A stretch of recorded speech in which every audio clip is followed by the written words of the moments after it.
দেশ এবং দেশের বাইরে থেকে যে যেখান থেকে ভিডিওটি দেখছেন সবার প্রতি আমার সালাম।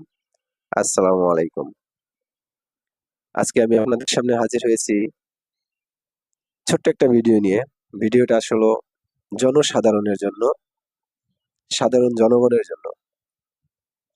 আমাদের বাংলাদেশে বিভিন্ন ধরনের আইন কানুন আছে, তার ভিতরে ভোক্তা অধিকার, এটা হচ্ছে ভোক্তা যারা ক্রেতা, যারা ভোগ করে তাদের জন্য। এবং এই ক্ষেত্রে আমাদের যে ভোক্তা অধিকারের এক কর্মকর্তা আছেন, তিনি প্রতিনিয়তই কাজ করে যাচ্ছেন এবং এটা আসলে আমার অত্যন্ত ভালো লাগে। যেহেতু জনগণের উদ্দেশ্যে তিনি কাজ করছেন, সাধারণ মানুষের জন্য কাজ করছেন, তো এটা আসলে প্রত্যেকটা মানুষেরই এটাকে প্রয়োজন। তো সেই ক্ষেত্রে আমাদের ভোক্তা অধিকারের কর্মকর্তা একটি ফার্মেসিতে গিয়েছেন, যে ফার্মেসিতে যাওয়ার পরে ফার্মেসির মালিক দুইজন, স্বামী এবং স্ত্রী, দুইজন তারা মালিক এবং দুইজনই লয়ার, শিক্ষিত। তারা ভোক্তা অধিকারের কর্মকর্তার উপরে যেভাবে চটে গেছেন, আসলে এটা দুইজন লয়ার হয়ে ঠিক না। আরেকটা কথা হচ্ছে, ছেলে মানুষের চেয়ে যদি মেয়ে মানুষ বেশি বুঝে, তার পরিণতিটা কি হয়, তার ফলটা কেমন হতে পারে, সেটাও এই ভিডিওতে আছে। আপনারা লাস্টে ভিডিওটা দেখবেন, আমি আপনাদেরকে ভিডিওটা দেব।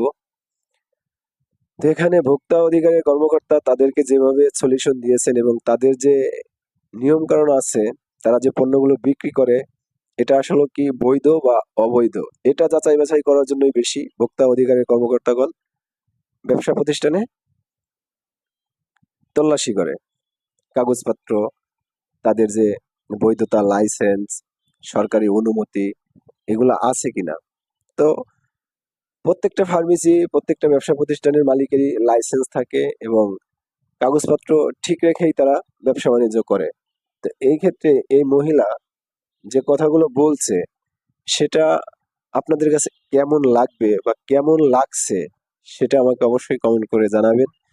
অবশ্য লয়ার হিসেবে আমার কাছে অতটা বেশি ভালো লাগেনি, তার কথাবার্তা আমার কাছে অতটা বেশি ভালো মনে হয়নি।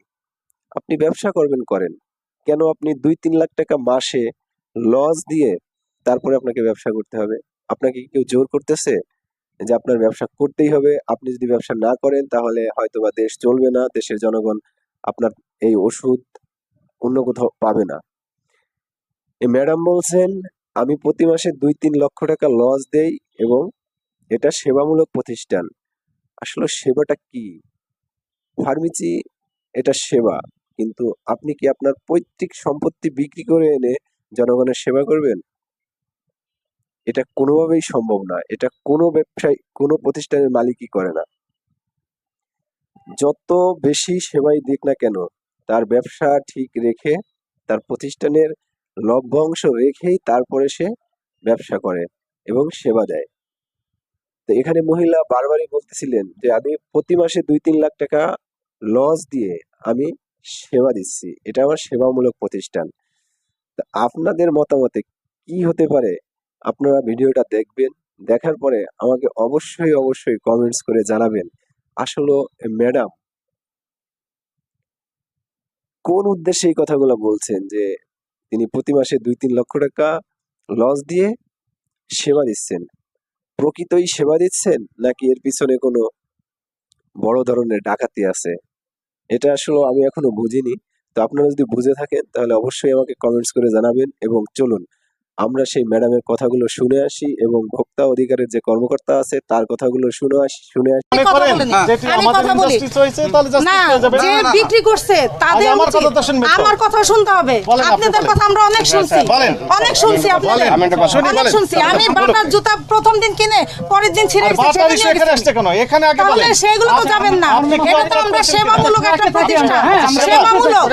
আমাদের প্রতি মাসে 2 থেকে 3 লক্ষ টাকা লস হয়, তারপর আমরা সেবা। হ্যাঁ, তাহলে আমাদের তো লাভ নাই। আপনি এই জিনিসটা বিদ্যুৎ বিল আসে আপনি যদি 60,000। এই জিনিসটা আমি আপনাকে বলি, বলেন আগে আপনি বলেন। যদি এই আমাদের- জিনিসটা কিনতে আসতেন, যে আপনি অন দ্য রেকর্ড আপনি একজনকে পাঠান যে জিনিসটা কিনতে আসলে আমি কত টাকা বিক্রি করি, কোথাও ওষুধে 12% ফার্মেসি আমাকে প্রত্যেকটা কোম্পানি 12% আমাকে ডিসকাউন্ট, আমি সেখানে 8% একবারে ডাইরেক্ট মানে সাইনবোর্ড দিয়ে দিচ্ছি। 12% আপনাকে ডিসকাউন্ট দেয় এমআরপি থেকে। জি জি জি। থামেন, তার কথাটা শুনেন। বলেন কথা, আপনি বসেন, আমাদেরও কথা আছে, আমাদের কথা, বসেন। শুনেন ম্যাডাম, আপনার নাম কি? আমার নাম হচ্ছে রিয়া। আপনি কোথায় প্র্যাকটিস করেন? মামলা হাইকোর্টে ক্লাস কোর্টে প্র্যাকটিস করেন। আচ্ছা, এটা আপনি বিক্রি করেন কোন আইন বলেন? নিষিদ্ধ। এটা বিক্রি করতে এই পারেন? যে মাওলা ট্রেডার্সের মাওলা ট্রেডার্স না, আপনি নিষিদ্ধ পণ্য বিক্রি করতেছেন এটা কেন? লিখে দিবেন, ওষুধ আমরা রাখবো না। লিখিত আছে আমার কাছে। আমাদের আমি বলি, আমি এটা যে লিখিত, রাখবো না, এই দেখেন এই যে এই প্রোডাক্ট এটা আমাকে দেন না, আগে দেন না কেন? আগে আমি দিতে বাধ্য নাকি? কেন দেন না? আপনি অ্যাডভোকেট পেপারে কেন দেন। দেন না? আমাদের বলবেন এই প্রোডাক্ট বিক্রি করতে হবে, পেপারে আমরা বিক্রি করব পেপারে না। দেওয়ার পরে আপনাকে আমি আমরা জানি না, না, একটা বিষয় আমরা হচ্ছে আমি সারাদিন বলি। পেপার নিয়ে না, না। আমাদের পেশা আছে। আপনি